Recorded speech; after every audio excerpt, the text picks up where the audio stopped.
But for now, it's time to talk about the economy again, but this time around in a different light, because President Akufo-Addo is calling for increased efficiency in all state-owned enterprises in order to aid the rebound of the Ghanaian economy. Now, over the weekend, all top executives of state-owned corporations converged in the eastern region to reflect and explore ways by which the sector could rebuild. Now, in spite of the huge capital investments by the taxpayer, state-owned enterprises contribute less than 5% of the country's GDP. That aside, many of these agencies are grappling with serious financial infractions, amounting to about some 17.5 billion in the 2021 audit report by the Auditor General. It was clear over the weekend that this trajectory had to change.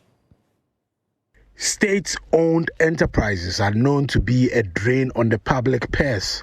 For the State Interest and Governance Authority, this trajectory should not be left unattended, a reason for which all top executives of public enterprises converged in the Eastern region to reflect and rebuild an obviously broken system. The dialogue touched on various government sectors, including the controversial debt exchange program and government's investment schemes. How many public servants are there?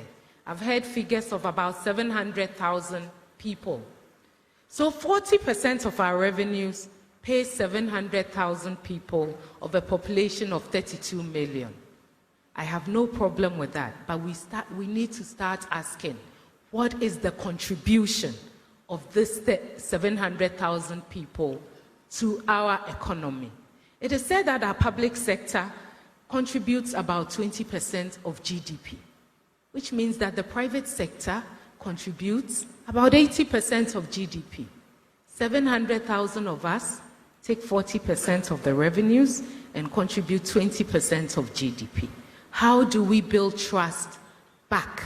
Minister for Public Enterprises Joseph Kuju, as part of the solution, called for a change in the mindset of top executives running public corporations.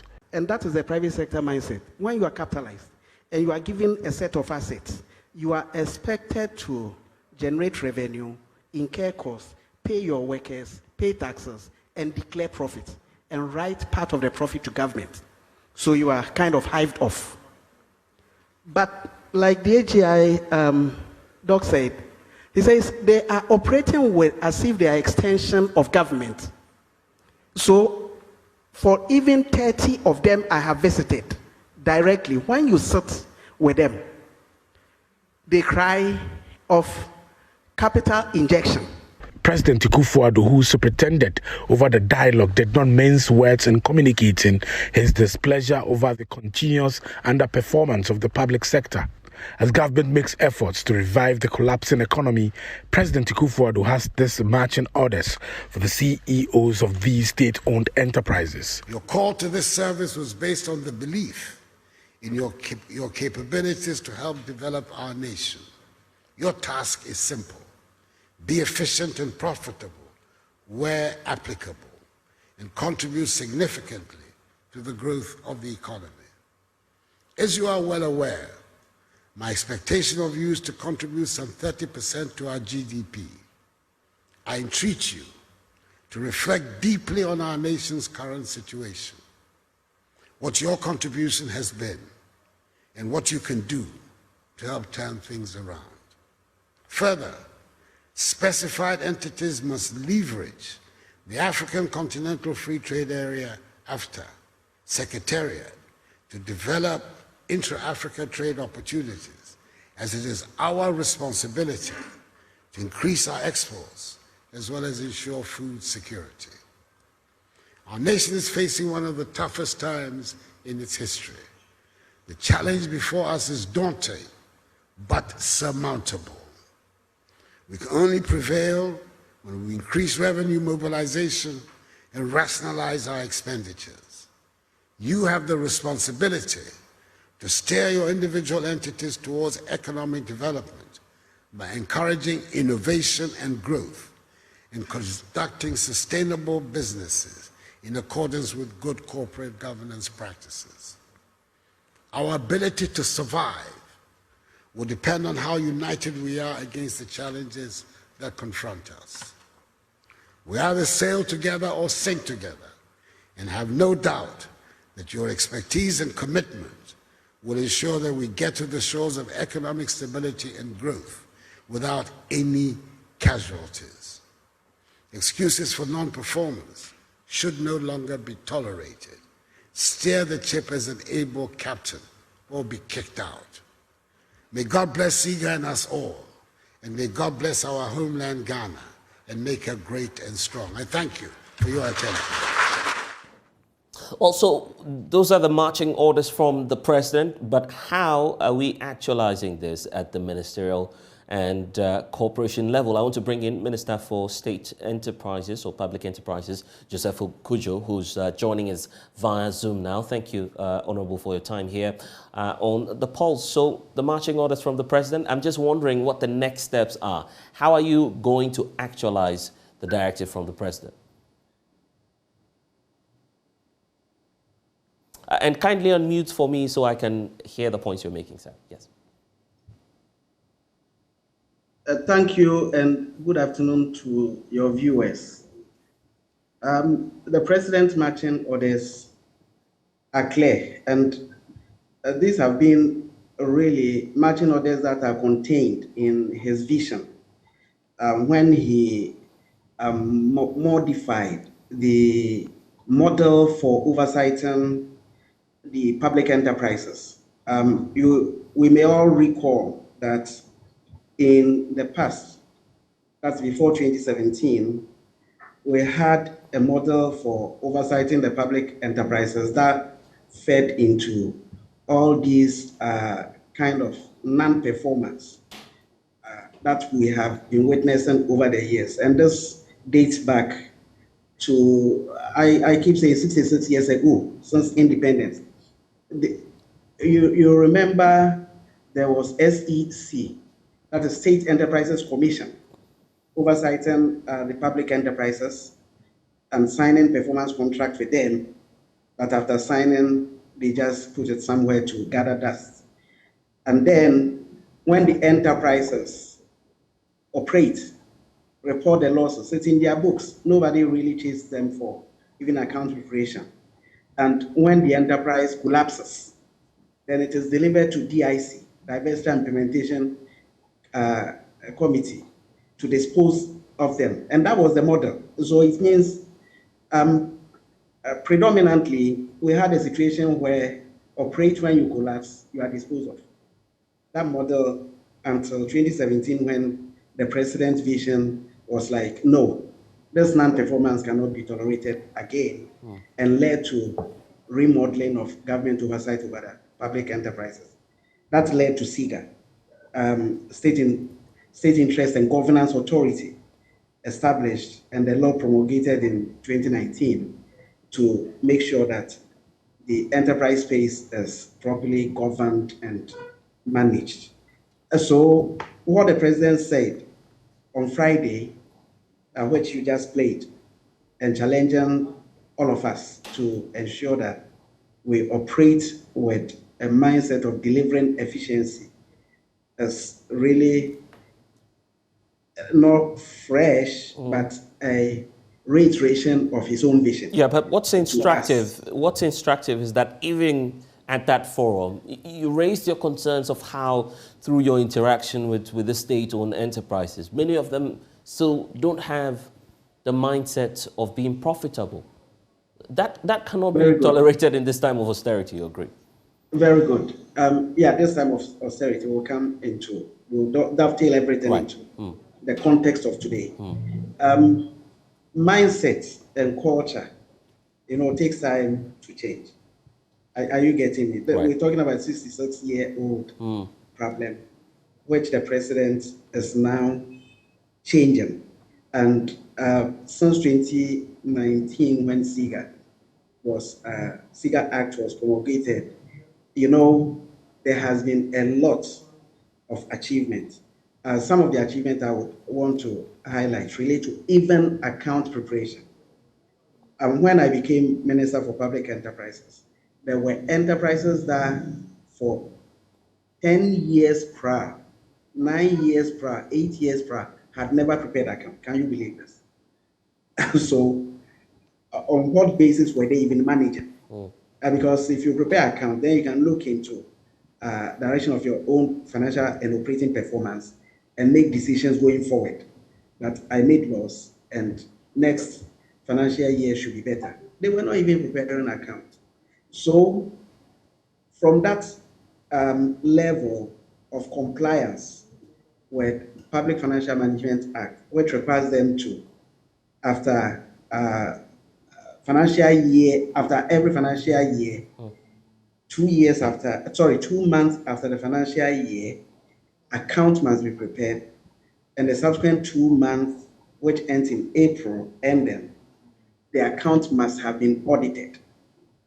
Then you know that you are complying with both the Public Financial Management Act and the Sogah Act. So compliance has been the effort. And what the president said, and what I also said, reinforcing the mindset change, was the surprise that some of those enterprises I have even visited, when you go to them, they still cry for capital injection. Can you believe it? And this point dovetails into the crisis environment. We talk, your previous show was talking about even domestic debt exchange program, Right. the DEP. And we know even a category of investors that have been affected. So if this category of investors have even been appealed to understand the debt and bring down indebtedness, what justification would a CEO of a state enterprise have to call for capital injection when you are not operating profitably? Your strategic plan is not clear in projecting strategies, innovation, growth, strategies to function in an environment like this. Are you getting my point? Right. So the president's charge on us is put in the context of the current environment we are in, that this is the time for the state-owned enterprises to perform efficiently, those that are set up to make profit and write dividend checks. Honorable Minister, we'll come to the aspect of the profits, but even if they won't make profits, they should be cutting costs at least to save the public purse. The Auditor General's last report putting financial infractions somewhere around 17+ billion Ghana cedis. Now we know that the Finance Minister has laid down some strict rules on how state-owned corporations and by extension the ministries should be running. No hampers, of course, reduction in some of the transport arrangements. And I'm sure that you are also putting in place some measures to put that into effect. Practically speaking, how are you going to be doing that? And what are the new rules now for state agencies in terms of cost-cutting measures? Thank you. But let me clarify a point that is in the public domain and which has been grossly misinterpreted. The 17.1 billion. Yes. That is expressed in the Auditor General's report as a case of other factors that are combined. Irregularities, I underline irregularities. And very insignificant, I think 250 million relate to corruption. And the figures are not here for me too. Right. But I remember in excess of 11 billion relate to irregularities. And when we say irregularities, it has nothing to do with corruption. It is like if there is a compliance, a procurement process compliance, for example, and you have not followed what the laws and the regulations say, and you procure, you can even get something that is sold for 1,000 Ghana cedis. You can buy at 500 Ghana cedis, cheaper for government. But for the fact that you did not follow the laid down procedure, it relates to irregularity. And the financial transaction therein will be reported. And I'm saying the 17.1 billion, if you dissect into those compartments, irregularities alone was in excess of 11 billion, and then other factors. So let's, in the public domain, it's been even misinterpreted. You have done well, not alluding corruption to that figure. Right. Because the corruption was less than 3% of it, 97% plus. Right. Right. Irregularities. Yeah. So the good thing is that account what this auditor general report would reveal to us is that it is only when you capture the financial transactions, that is the highlight I'm making. Okay. It is only when you capture and it has been audited, then all these non-compliance, irregularities, and so on can be highlighted and dealt with, so that increasingly over time we will always be complying with what the dictate of the law is. So let's highlight that one. Yeah, but then for the cost-cutting measures, yes. Yes, I'm coming to that. Okay. So strategies for cost cutting. Okay, let me say I am engaging the SOEs that are required to make profits and cost cutting to say that let's understand the context of cost cutting. I would say to reach profit and report profit and excite me and possibly you, and I believe your listeners, generate the revenue. Generate the revenue. Because if you are running an SOE and revenue is leaking, it has nothing to do with cost that is being incurred. But revenue leakage can in itself even lead to loss making, because revenue that should come to the entity, if staff are not oversighted very well and technology deployed to check revenue inflows and it's leaking into private pockets, and or state assets is being used to deliver private services and revenue going to private pockets, that can even can lead to disastrous consequences than even cost-cutting measures. Cost-cutting measures, what is it? You're operating an enterprise. Let me take the private sector, what a private sector man will do. In the private sector, when it comes to cost-cutting, private sector man will introduce technology, as some processes that are laborious. We introduce technology, simplify it, and the cost of technology is certainly going to be lower than the cost of using manual labor and paying people salaries, allowances, pensions, and so on before you deliver that same service. You use less people and incur less human costs. That's private sector thinking. The next private sector thinking will be lay off workers. Okay? If a human staff cost is so high and you're thinking of revenue measures, you're thinking of cost measures, one other option to pursue in the private sector is to lay staff off. That's also a cost-cutting measure. Other measures, what ways can I reduce my tax obligations? Yeah, but that's it for the private sector, yes. And yes, but so for the public, I'm saying yes. this kind of thinking, when it comes to the public sector, there is limitation. Limitation because public sector, just imagine it, the government announcing tomorrow that it's laying some government workers off, which is something that could have happened in the private sector, which is a very interesting cost-cutting measure in a crisis environment. You start reading about these IT firms around the world and how these global firms are doing, managing the cost in crisis environment. That is significant. But government itself is, this government and most governments will think of how do we rather increase employment and reduce unemployment. And so that becomes a constrained angle to go. So the president called for efficiency.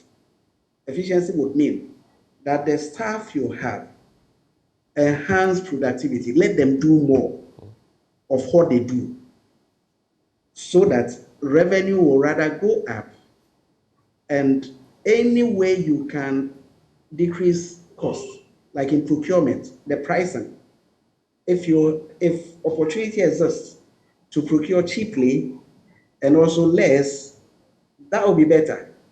But it will not also sound good if Minister for Public Enterprises, I go to them and say, reduce activity.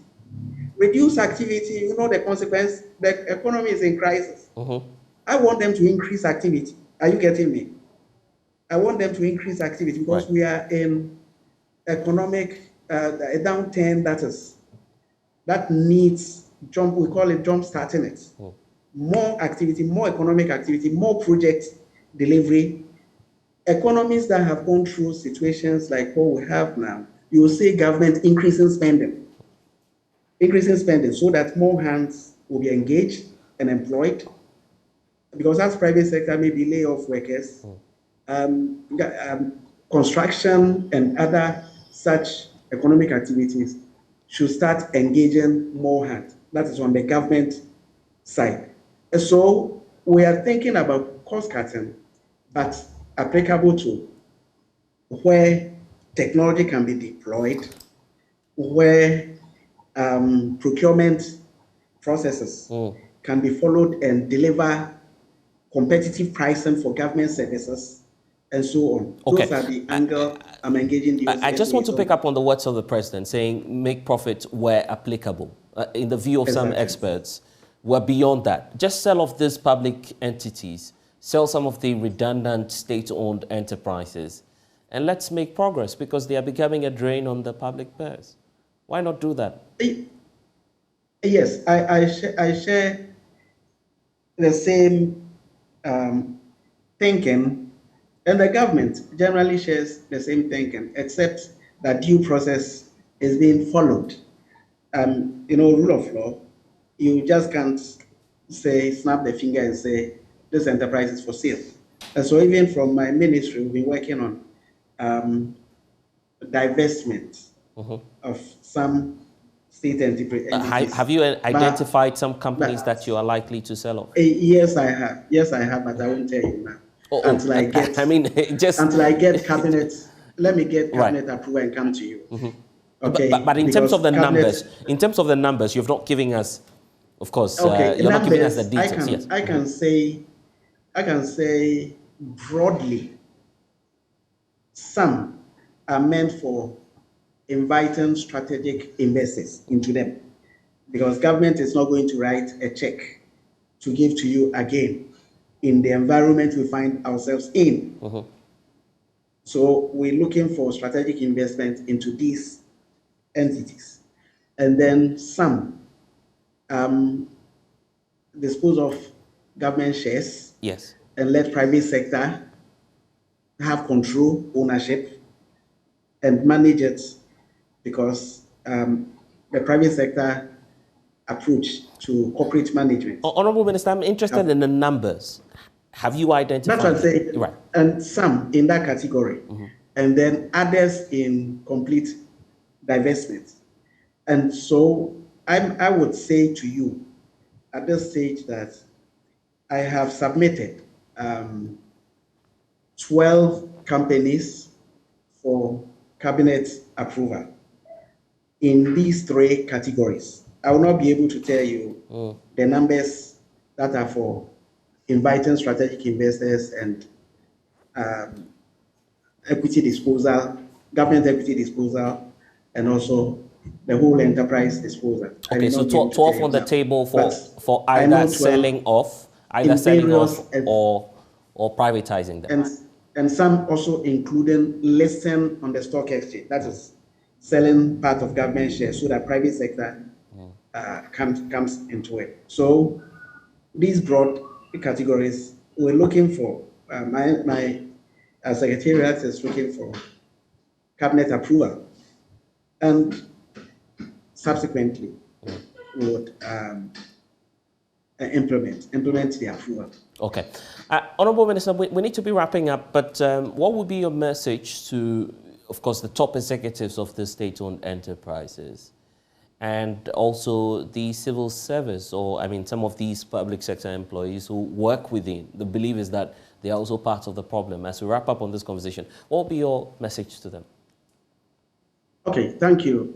These two categories of persons that are working in the state enterprises, my message simply is that we contribute our taxes.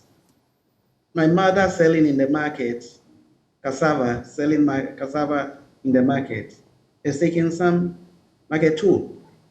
And all of us, you, my host, you look at your salary slip, you see tax, income tax on it. There are people paying taxes, duties, fines, levies, everywhere. And we contribute into the public purse. And government invests in these state assets. So it is like, if we say government, we don't see the face. But it is you and I that are investing in these state assets. And for me, my message to them is that they should invest our assets well for us. The president and his vision is to tighten oversight so that they invest it well for us. They should all understand this vision once and for all and change that narrative which has bedeviled performance of the public enterprises since independence. Today, if you find yourself as a CEO, please buy into the president's vision and let's change the narrative. To the staff, the employees, all of us, you could have also been a staff there, but you have chosen to give your tax to him or her working in there. They should be sensitive to our investment in the state assets and make sure that they manage it well. If you are set up to operate efficiently, deliver the efficiency for us. Profitably, deliver the profit for us so that our investment will make sense to all of us. That is my message to all of them. And that is a mindset change I require of everybody working in that space. And the little birds are telling us that you'd be in their offices very soon. So they would have to prepare for that as well as you come around. But Honorable Joseph Kudjo, thank you so much for joining us here on The Pulse. We're grateful for your time. You're still with us here on The Pulse. Don't forget that when we return, we'll talk about the Office of the Special Prosecutor, a senior custom officer and an administrator at the Office of the Vice President have pleaded not guilty. But as to why, we'll tell you afterwards. Please stay.